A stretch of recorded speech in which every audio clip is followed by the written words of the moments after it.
What is Krishna teaching us in this Karma Yoga? He is asking us to be fully engaged and involved with whatever we are doing at a particular point of time.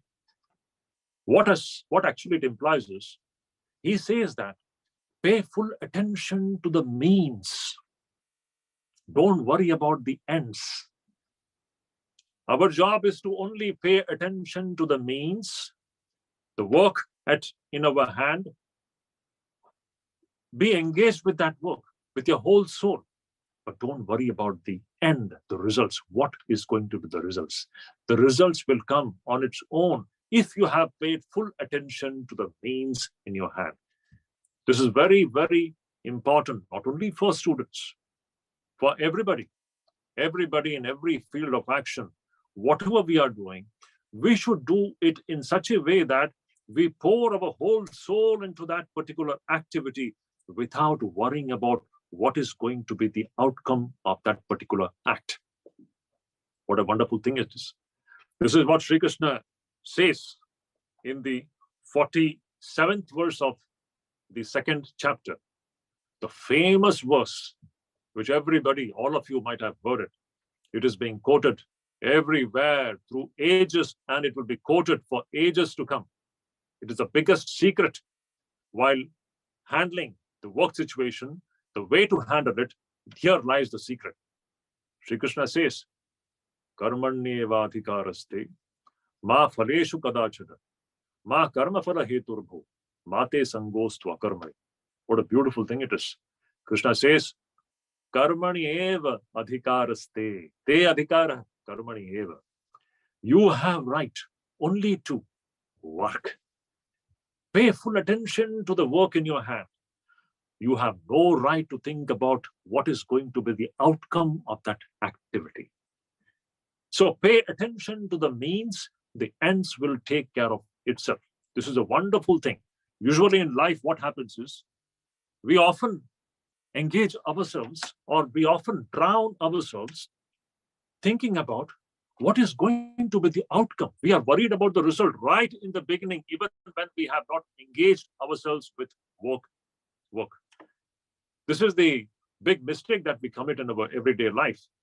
Instead of paying attention to the work, we are worried about what is going to be the outcome right in the beginning, even before we have started our work.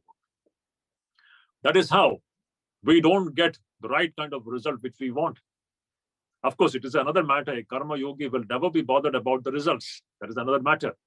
But just for the sake of our understanding, I want to make this point very clear, that when we work, the secret is we put our whole soul into what we are doing without bothering about what is going to be the outcome of this action. This is what Sri Krishna says, Karmanye Vadhikaraste, ma phaleshu kadachana. You have no right to think about what is going to be the result. Now, this is how one has to work. That means you drown yourself into the work which you are doing with your body, with your mind, with your sensory system, with your buddhi and everything. And at the same time, be absolutely detached.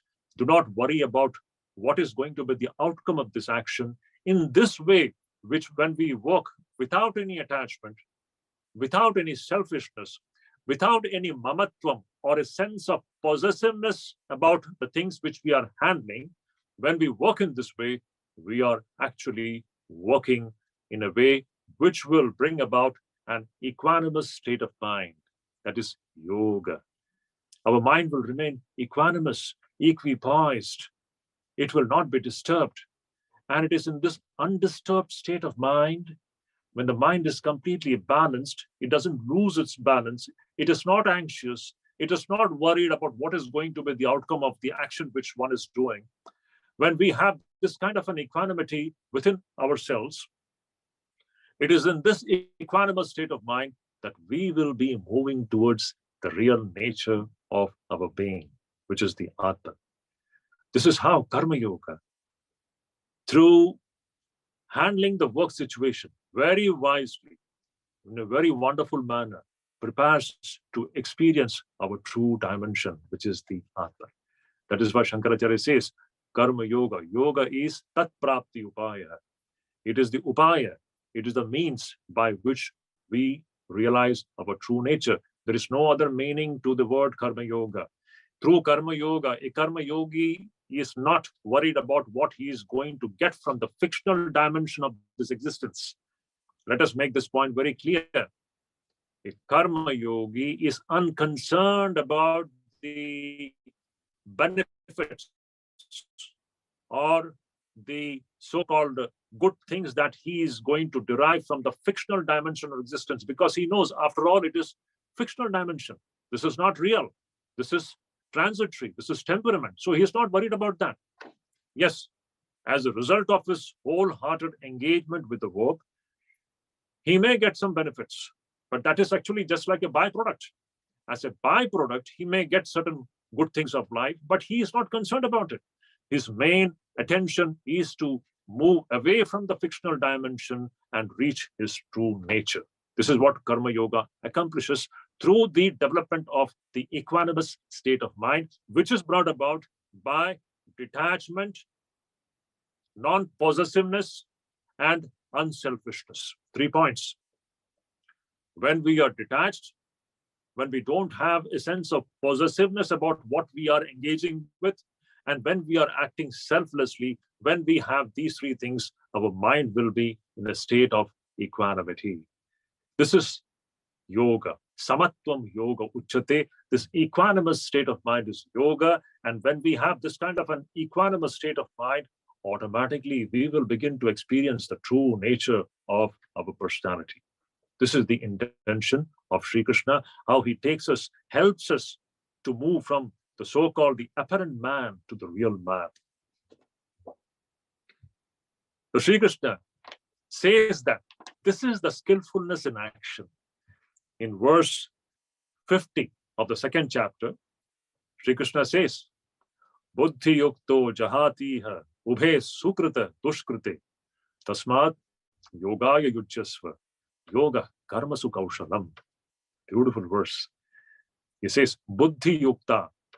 This buddhi yukto jahatiha, the person who is equipped with this kind of a state of mind, completely equanimous, having no attachment, having no sense of mamatvam or possessiveness to the things of the world, and he is completely unselfish. This person who is working with this equanimous state of mind, that person, this is the skillfulness in action. So see, we all have different skills. Somebody may be very good in a certain area. We have IT specialists, we have doctors, we have engineers. They are skilled in certain areas of life. This is one kind of skill. We can say that this is the skill on the external front, the outside front. But there's something called internal skill. That internal skill, the real skillfulness in the field of action is yoga. A person who is working with this yoga or with his samatva buddhi, he is actually skillful in action. Minus this yoga factor, that person may be externally skillful.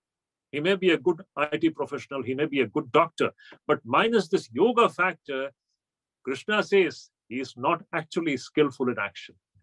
The true meaning of being skillful in the field of activity is the state of equanimity, which is born out of non-attachment, unselfishness, and non-possessiveness.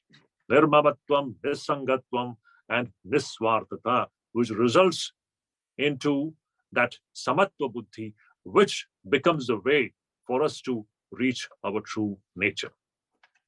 So, in this way, Sri Krishna says, Yoga Karmasu Kaushalam. The skillfulness in action is actually nothing but yoga.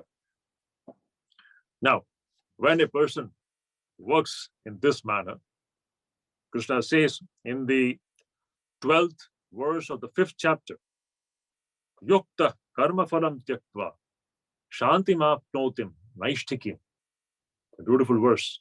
Krishna says, Yukta karma phalam tyaktva. This kind of a karma yogi who is not worried about karma phalam. He is not worried about what is going to be the outcome of his actions in this fictional dimension of existence. In this way, when he works without attachment, without a sense of possessiveness and without selfishness, what happens? He attains Naishtikim Shanti. He attains that supreme peace. What a wonderful thing it is. Just see, are we not all really hankering for peace of mind? Let us remember one point. Now, all that we have discussed in now, these great qualities of detachment, non-possessiveness, and nisvarthata, unselfishness. Just look into the opposite of that. Attachment. You are attached to this person, that person. You are attached to the results of your own actions. You want your results to be of one kind. You don't want it to be of the other kind. You are biased. You are biased while handling human beings because of your attachment. And you have a sense of possessiveness when you deal with those persons, when you deal with those results of your actions. You have a sense of possessiveness. And you do this all for the selfishness, with a selfish attitude.